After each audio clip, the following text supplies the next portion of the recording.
I am honored, Baba, to read your eulogy.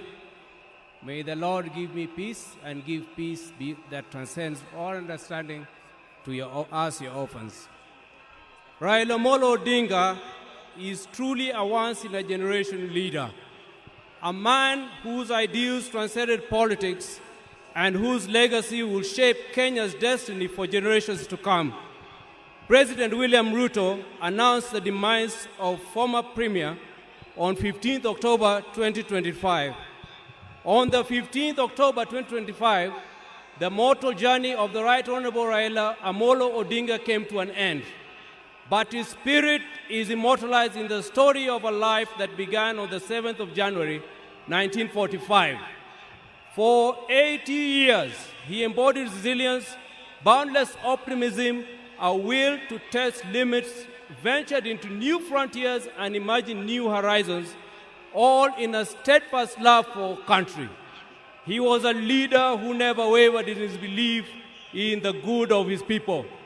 Raila Odinga lived a life of purpose. He chose to fly high, urged the nation to dare, and challenged Africa to fight for its place in the world and retrace the dreams of the continent's founders. Over the past 3 years, we have witnessed an outpouring of emotions of a nation gripped in grief. Africa has grieved for him. Indeed, the world has grieved for him. Our nation and the world struggling with the question, did we really know him in his fighting to find hope in his enduring legacy? Raila Odinga may not have been there to fight the country's war for independence, but he bows out as an undisputed leader of the national rebirth of the Kenyan nation. He easily became the bridge between our generation and that of our grandfather, the late Jaramogi Oginga Odinga, who fought for our country's independence from colonialism. He learned at the feet of Kenyans and Africa's most revered leaders. He witnessed the liberation ideals and struggles of Pan-African heroes, including our grandfather Jaramogi, Jomo Kenyatta, Julius Nyerere, Kwame Nkrumah, Gamal Abdel Nasser, and Kenneth Kaunda, among others. He followed and internalized Nelson Mandela's struggles and agreed with his philosophy that courage was not the absence of fear, but the triumph over it. That the brave man is not he who does not feel afraid, but he who conquers that fear. Raila conquered fear and mastered courage. Possibility of death in pursuit of an ideal was not a reason for Raila to retreat, for he also internalized William Shakespeare's words that cowards may die many times before their deaths. The valiant never taste of death but once.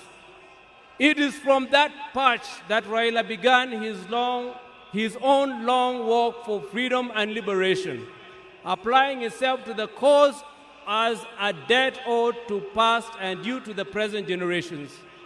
Many times he appeared to be on a cause much larger than himself, a mission almost impossible, but he seemed to be the way he loved it.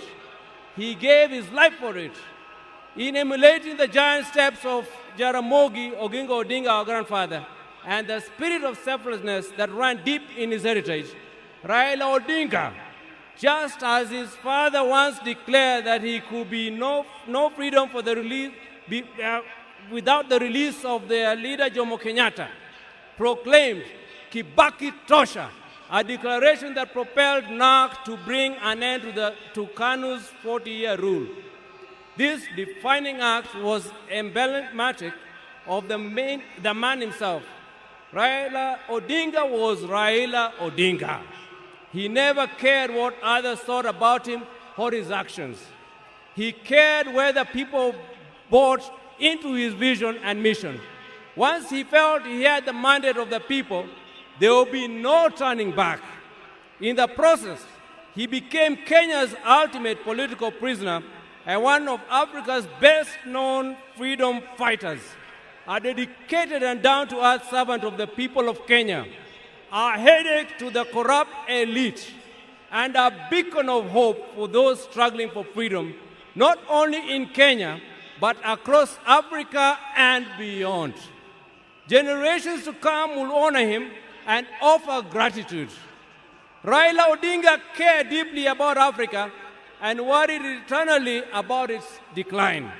For that, he applied himself to peace and reconciliation missions across the continent whenever called upon.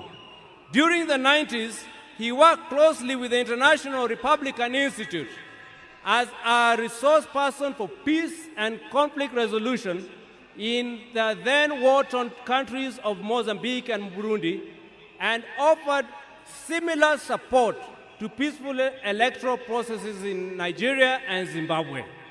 He mastered Africa's conflicts and the forces and issues behind them. The highest executive position he ever rose to was that of Prime Minister of the Republic of Kenya, following the signing of a National Accord and Reconciliation Act 2008, which created the office to facilitate power sharing after the controversial 2007 elections. Earlier, he had served as Member of Parliament for Lang'ata constituency within the city of Nairobi from 1992. However, the hallmark of Raila's life and career was not in executive mansions and offices. It was in the struggle for freedom and democracy in Kenya and across Africa, many times telling the continent's dictators to set their people free. It earned him outright enemies, cynical friends, and admirers in Africa and beyond. It is this record that saw him appointed Special Peace Envoy of the African Union in February 2011, following the post-election crisis in Cote d'Ivoire. He juggled politics, entrepreneurship, scholarship with ease. Besides his career in politics, Mr. Odinga is also a successful businessman and entrepreneur, having founded the flagship family business, East Africa Spectre, a manufacturer of gas cylinders for Kenya and the East African region. Subsequently, he founded Spectre International, also known as the popularly known as the molasses plant. Before that, he had taught at the University of Nairobi's Department of Mechanical Engineering between 1970 and 1974, and served at the Kenya Bureau of Standards, which he was instrumental in establishing. Even as he pursued all these careers, Raila understood that social, political, and economic changes in a country came through politics, and that although all politics is local, politics is also substantially international. So even as he appeared to be rabble-rousing in the trenches of Kibra and Kondele, he understood that an hour comes when he needed to dust himself off and sit in boardrooms or take a plane to global capitals to negotiate politics and policies. He did that effortlessly, moving from dusty Kamkunji grounds to a meeting in diplomatic circuits of the country within the hour. It was normal for Raila to be tear-gassed, water-hosed, and even shot at, only for him to show up at the boardroom for meetings with his tormentors as if torture at the field did not happen. He understood the place of man-to-man negotiations in the quest to influence policy and power. Raila disagreed fundamentally with many politicians about the state of the Kenyan nation and how to transform it. But those disagreements never stopped him from sitting down with those he disagreed with or sympathizing with the views of fellow politicians. Raila believed in political parties as vehicles for advancing democracy and good governance. It is upon this belief that he was founder member of the Forum for Restoration of Democracy, FORD, later FORD Kenya in 1991, the National Democratic Party, NDP, in 1996, and the Liberal Democratic Party, LDP, in 1997. And in 2005, his present political vehicle, the Orange Democratic Party of Kenya, ODM.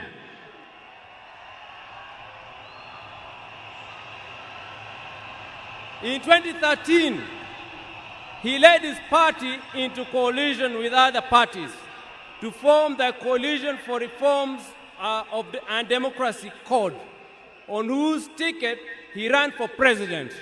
He challenged the election results at the Supreme Court, which ruled in favor of his opponent. He accepted the verdict and took up the leadership of the opposition. He contested the 2017 presidential election on the ticket of the National Super Alliance, NASA, which election ended up being nullified by the Supreme Court, but he stayed out of the subsequent contest. Mr. Odinga was again picked by his coalition, Azimio la Umoja One Kenya Coalition Party, for the presidency in 2022, whose results were confirmed against him by the Supreme Court. He accepted the verdict and has led the opposition coalition. Raila's early life prepared him to be a consummate African and citizen of the world, with early education in Kisumu and Siaya before leaving for Germany, where he began his high school education at the Herder Institute of Leipzig. He later transitioned to the Otto von Gutenberg University in Magdeburg, in the then East Germany, where he obtained a Master of Science in Mechanical Engineering, specializing in production technology. In February 2024, Raila visited and extensively toured the two institutions, reliving his days there and recalling that when he arrived in Otto von Guericke, there was not more than 5 black students in the whole college. As a leader, Raila believed in and exercised unity, selflessness, sacrifice, collective leadership, humility, honesty, discipline, and hard work. Other than Kenya, Raila's other greater love was Africa. He celebrated the continent's potential and mourned its poverty. He mourned the death of leadership on the continent and felt the pain of its people being left behind by less endowed regions of the world because of failure of leadership. Indeed, the last major political project Raila quietly embarked on just days before his death was a third biography dedicated purely to Pan-Africanism and what needs to be done to take the continent forward. In October 2018, Raila was appointed as the African Union High Representative for Infrastructure Development in Africa. He moved into the position with the swiftness and certainty of fish in water.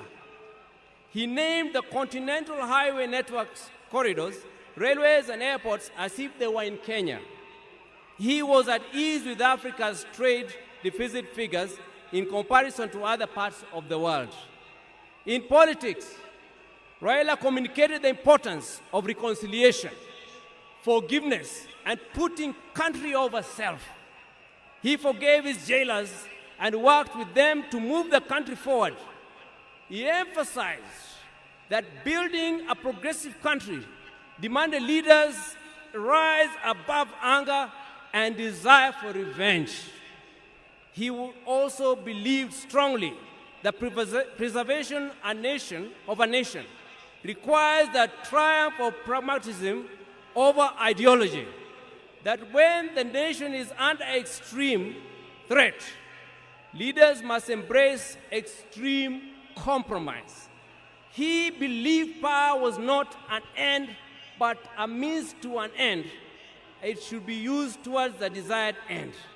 He believed that power should be used to ensure the existence of the nation, not the demise of the nation. He wanted power to be used to ensure progress, prosperity, and peace of and among nations, and not for any causes that would yield contrary outcomes. We will cherish Raila's memory in the heart of our nation. And I believe in the hearts of many African nations. Fare thee well, our champion, our freedom fighter, our Baba. You have fought the long fight. You have finished the arduous race. You have kept the unshakable faith. Your work here is done. The struggle continues. Rest in peace and eternal, rest in perfect and eternal peace. Thank you, Baba. Long live the King!